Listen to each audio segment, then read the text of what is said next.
Good evening and welcome to Tucker Carlson Tonight.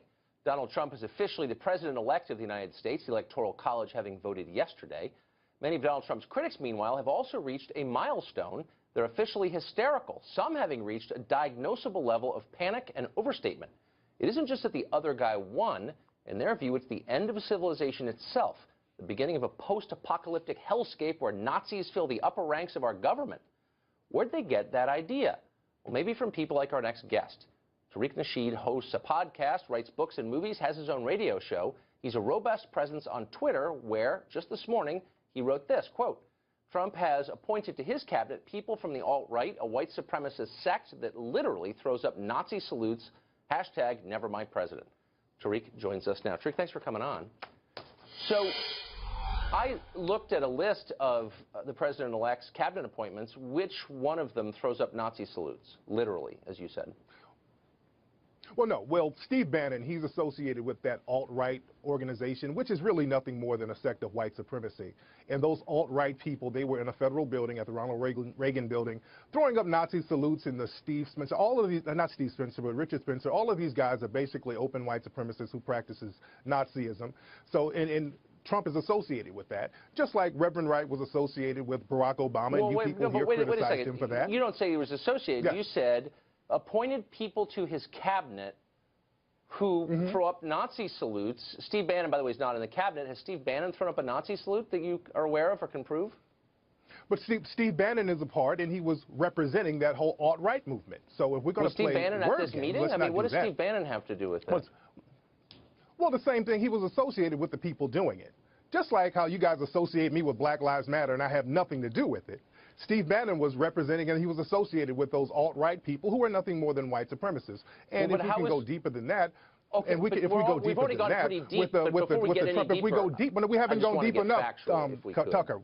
But I want to get factual too. But the whole campaign was run on a white supremacist platform. That's what I'm saying. Okay. Here's my point. You have a lot of venues. People listen to you. You've got 160,000 Twitter followers. You've written a bunch of books. People believe you. And people are worried about Trump, and they don't know what this administration is going to look like. And here you come out in public this morning and say he's appointed people to his cabinet who are Nazis, literally, to quote you, who are giving the Nazi salute. And that's not actually true. And you knew it wasn't true when you said it, and yet you're whipping people into a frenzy. And it's not true when you're fear. saying it now.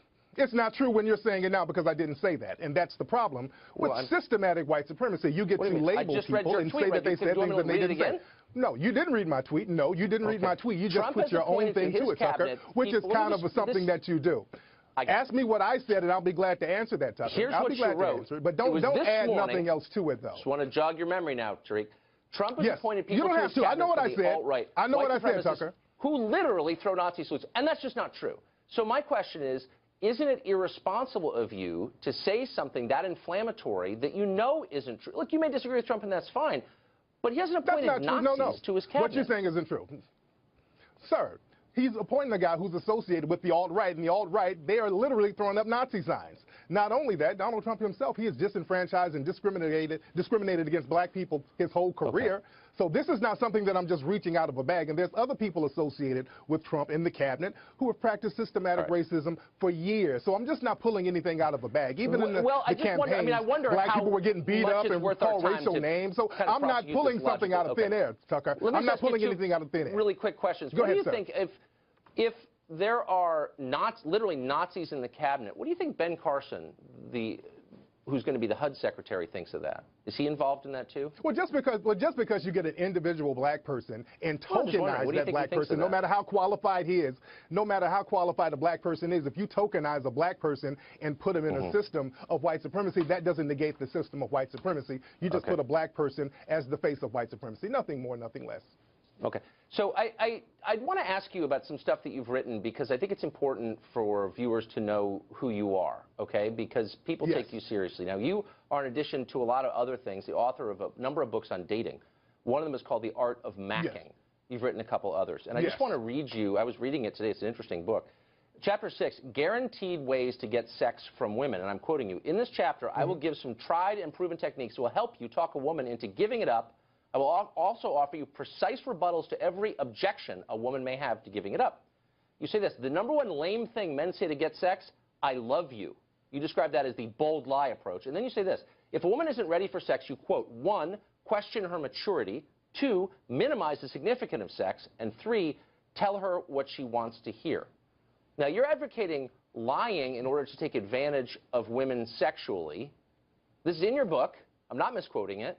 Why should we believe anything that you say if you're counseling people to say, I love you, and lie to women in order to get them in bed? Tucker, the fact that you're this desperate to get one of my books, which is a book on satire, it's a tongue-in-cheek book. The book was written in a comedic fashion, and the fact that you're getting that to try to justify disenfranchising me, to try to minimize the significance of what I do in the system, that's so cheap, I was Tucker. just joking, Ruth. So Tucker, actually, I read about 10 interviews you did on the... Okay. Tucker, don't be a sucker, Tucker. Okay, so here's an interview you gave to Esquire. That's so cheap, Tucker. That is so cheap, it's a legitimate question. You said Tucker, this, I'm talking about systematic white supremacy, and you're trying to discredit me by getting a quote from my book, which is tongue-in-cheek, which is about relationships. A lot of the book is satire, it's comedic, and that's so cheap, Tucker. But I'm not surprised. I'm not surprised, Tucker. Let me just say, I don't think that you're being tongue-in-cheek, and the scores of interviews you did and the 2 follow-up books you wrote on this exact subject, how to lie to women and have sex with them. The book has so many comedic sections in it, but I don't get them. But it raises the question, go ahead, Tucker. Are you being tongue-in-cheek now with all this race war stuff you're constantly talking about? He's a white supremacist, they're Nazis. I'm not, because white supremacy is not tongue-in-cheek. Okay, we live in a system. We live in a system of white supremacy, and white supremacy is not a joke. White supremacy is not a joke. We live in a system that's dominated in all areas of activity of white supremacy. So I take that very seriously, sir. So but you're making specific allegations that are untrue, and you know that they're untrue because you're not stupid. I'm not. You know exactly what you're doing. I'm not. You're trying to put words in my mouth, but I'm not shocked. And